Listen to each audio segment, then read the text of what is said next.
Hello, everybody, and welcome back to Harlequin's Book Coven, where I, your host, read books and then I tell you what I think about them. And it's been a while. I think the last video I did was a ranking video, which was a lot of fun, and I think I'll be doing more of those. I think that's something that I'm interested in doing more of.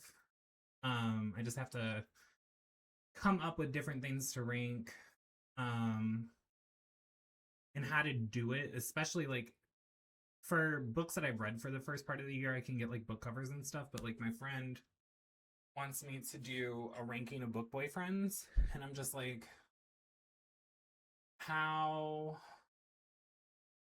would I get pictures of that to rank on Tier List Maker?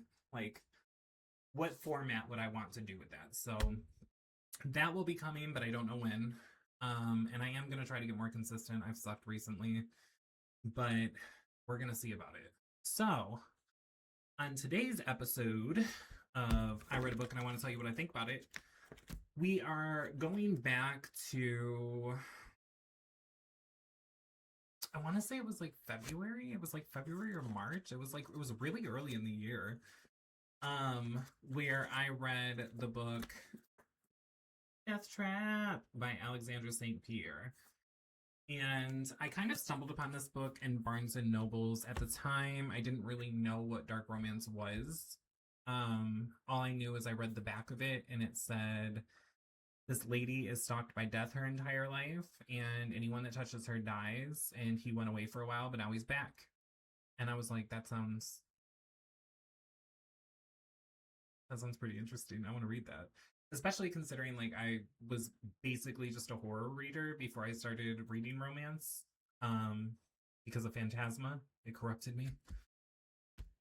And so I bought it, liked the description, came home, opened the page, and because I was not familiar with dark romance, I was also not like familiar with content warnings and trigger warnings in books, because I didn't really read anything. Well, I mean, I guess horror would have it, but it just doesn't usually. And it had like a full page, and I was like, oh, okay, so not familiar with this genre. I'm clearly diving immediately into it, into the deep end. I don't know that I can do this. And so I set it down for a month and read other books, and then finally worked up the courage to be like, okay, I'm going to read this. I'm going to give it a shot. I can do this. And if it's too much, I'll just stop reading. I'll just not do it. And so I picked it up, got to the author's note, which basically is like, hey, this is the darkest thing I've ever written. And also the main character doesn't have consensual sex for like the first half of the book. So that's what you're getting into.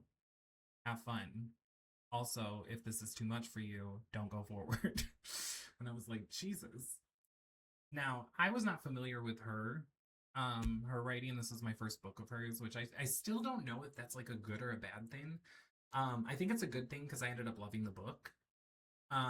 But it's interesting to me because it's like, what if this book was too much? What if this was something I couldn't handle? Well, I would have never read any of her other books. And when I get to we need to talk about the rest of her bibliography, because holy shit, it's so good. So I decided I was going to persevere. I was going to try. And I'm really glad I did. For the spoiler-free section, all I'm going to say is this book takes you on a journey with so many twists and turns that I didn't see coming. There was one I seen coming, and she actually pokes fun at it in the book. But other than that, I didn't see where this book was going based on the description. Because I was just like, oh, she's being stalked by death. That's what we're doing. We're just going to be stalked by death the entire book. I'm into it. Let's do it. The beginning is incredibly hard to get through, because, as she said, all non-con for half this book. And then, like, a switch happens, and you're like, oh, okay. And the book takes you into a completely different direction, and you're just like, I didn't know we were going here, but I'm a fan. I like where we are now. Let's go this route. And then it gets into some very heavy religious themes. So you're going to want to kind of, hmm, how do I do it? That's the issue with this book. That's the only issue with this book. It has nothing to do with the quality of it. It's a wonderful book. Magnificent, in fact. However, with it being so good, it's so hard to figure out people to recommend it to because there's so many things you have to warn them about before they step into it. So it's like, hey, it's a dark romance, it's a dark bully romance on top of that, and there's a lot of like non-con, dubious consent in the first half, and then in the second half, you have a lot of religious themes that are incredibly disturbing. So if you get through this, you still have to deal with this. So if you're a super religious person, probably wouldn't be able to handle it. If you are not able to deal with like non-con stuff, you're not going to be able to handle it. So it's just like, who can I recommend this to? Who? And luckily, I have a best friend who, like me, is obsessed with Hellraiser, and our favorite book for basically the last decade has been Scarlet Gospels, and this dethroned it for me. And so, as I was reading it, I was like, it's really rough, but I really like it. And when I got done with it, I was like, I can't believe I'm about to say this, but I think Scarlet Gospels got dethroned. I think this is my favorite book of all time now. I think this has shot to the top. And I don't know that any other book is ever going to knock this out of that top place because it's so unique. It's so well written. The characters are amazing. The world building is amazing. The journey itself is arduous but worth it. And it just introduces all of these things that are incredibly intriguing and wonderful and thought provoking, and it sticks with you in a good way, not in a bad way. It sticks with you after you're done reading it. I read this at the beginning of the year. It's August. It's the end of August, almost September. This book has not left my mind because I loved it so much. Now, what I will say is my friend, she read it, and she almost didn't make it through the first half. She was like, that was a lot to deal with. That was a lot, and I almost DNF'd it. But because you said keep going, I'm glad you did that because I really enjoyed it. But that first half, my God, that's a doozy. That was her takeaway. So she gave it a 4.25. I think it's a 6-star book. I think I have yet to read a book that's better.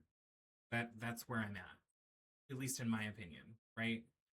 So do with that what you will. I think the average between 4.25 stars and 6 stars is pretty great, right? It's almost 5 stars. Um, However, read the trigger warnings, read the author's note. She does a really good job of letting you know what you're getting into without actually spoiling anything. Because I remember reading through the author's note and being like, well, how is this gonna play? What are we doing? Okay. And then it was in a completely different way. So be kind to yourself.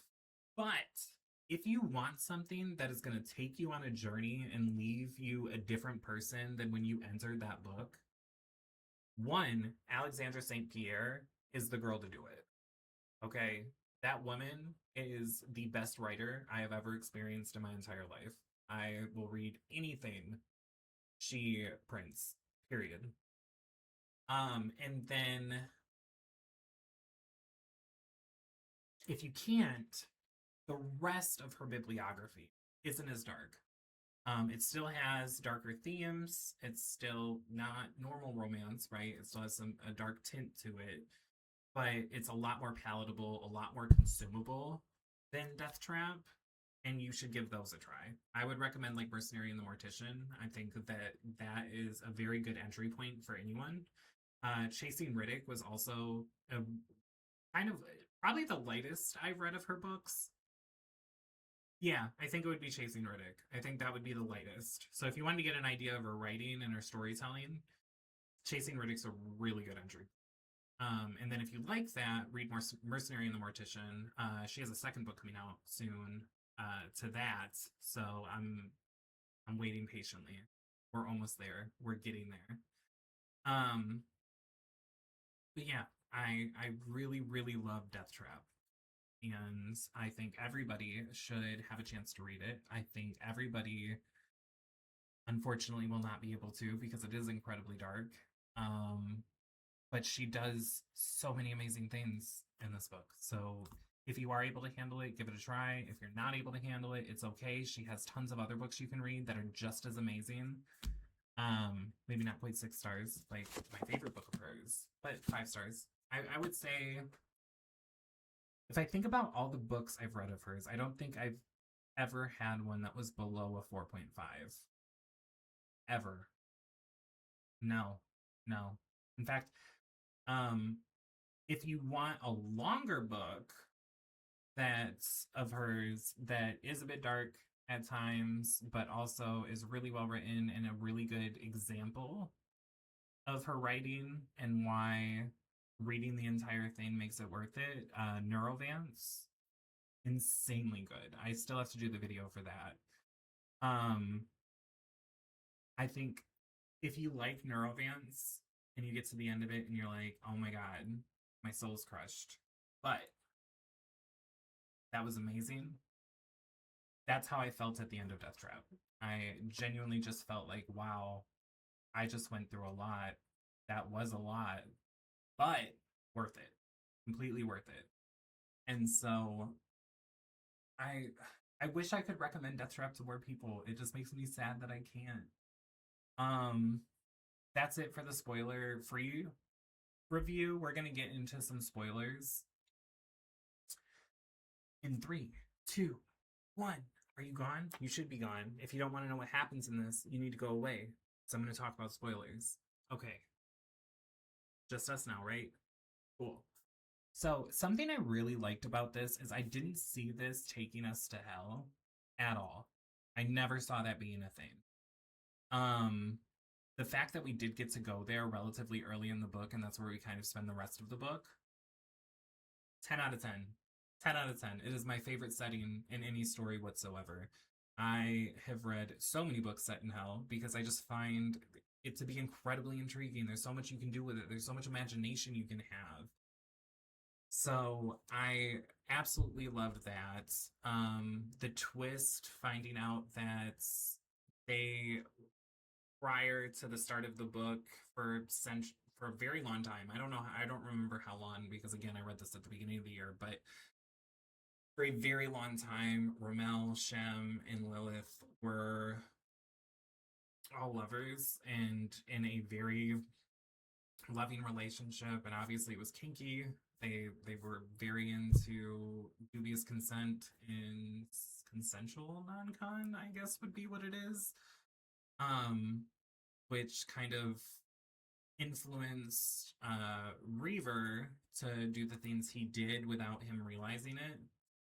Um, was mind blowing. I was just like, oh my god, okay, well now this makes a little bit more sense, and I understand kind of like where we're at. And then getting the characters caught up with what they had forgotten and the fallout from that was like really devastating and emotional. I really, really, really, the thing that I like the most about this, because you go through such a journey for the first half of the book, I really like that it wasn't just like, you didn't know what you were doing. It's okay. No, no. Lilith holds Rommel accountable for pretty much the rest of the book. There is no like, oh, we're just gonna move past this because this wasn't technically your fault. No, it was, you made these decisions, you did these things. I don't know how to reconcile that with the feelings that I'm having for you. And therefore, we are gonna take as much time as it absolutely takes for us to move past this because I can't just move on from this. Like, you really fucking hurt me and you really put me through hell, and you deserve to be accountable for that. I don't see that in dark romance very often. ever, actually. I've read a ton of dark romances now, and it really does seem like when we have a moment where there's like a switch of something where we find out something we didn't know, where it makes it not as bad as we thought it was, or whatever. There's always like the, well, you didn't know what you were doing. You didn't know, so we're just gonna move forward. It no, because trauma doesn't work like that. If you put me through this, I'm gonna be dealing with the fallout of that, and you're gonna walk me through that because you put me through that. Does that make sense? I think that makes sense. So I really like that it followed a logical format. Okay, well, we know this now. That does not change anything. You still did all these things. I'm still dealing with that. I'm still trying to work through it. And I'm still trying to reconcile my feelings for you with what you've done to me. That was masterfully done. So I absolutely love that about this book. The final climax in the fight in heaven, Ramel coming to get Lilith to stop what happened last time from happening again, where they forgot. That was really cool. I like that they brought other deities into it. I like that we brought up Hecate. I love witches. Witches are so cool. So when they brought up Hecate, I was like, I'm into this. This is so amazing. Now, granted, not a big part of the story, but she is a big part of the next story that comes after this, because this is a duet. Is it duet or duology? You will tell me. Hold on. Which one has it? Murder and Mayhem duet. It's a duet. So that really kind of like got me on the hook for the second book. I was always going to read the second book because I love this book, but Hecate was a big pull for me. I was like, oh, it's to do witchy stuff. This is so cool. So yeah, all in all, I just think everything in this book was just handled perfectly. I think it was written beautifully. I think the story itself gives itself time to breathe. Too often, like when I read books that are set in hell, or something that has like a plot similar to this, not the same, because I've never read anything like this, but typically you can tell the author is getting impatient with themselves to get us to the next area, and I never felt that with Alexandra's writing. She allowed us to feel what was going on, to move at a steady pace. It never dragged. It's quite quick, but it's moderately paced so that you don't breeze over anything. And I think that I don't know if it was like an intentional thing, but I think because she paced it that way, uh, even though it made the first half of the book really hard to get through, because you're like, man, can we get past this? Man, can we get to the switch? Can we get to something? When do we get past this part? When do we get to the point where like they love each other? Because this is a lot. Because she kind of forces you to stay in the space with this character for so long. When she's not willing to just drop it when we have the new information, as a reader, you're like, yeah, absolutely, you shouldn't drop it at all. Do you know what you put us through, Ramel? Huh? And you kind of get to put yourself in the list's place. So whether that was intentional or not, I think it probably was. If not, it was a very happy accident, because it makes you empathize with Lilith so much more. 6 stars. I love Deathtrap. If you've read Deathtrap, can you let me know what you thought about it? If you liked or disliked it, what you liked or disliked about it, what rating you would have given it. Do you agree with me? Do you not agree with me? Do you think I'm full of garbage? Let me know in the comments, and I will see you in the next one, where we will finish up this duet and talk about Hellcat, because I have thoughts on that. So I'll see you there. Have a wonderful day.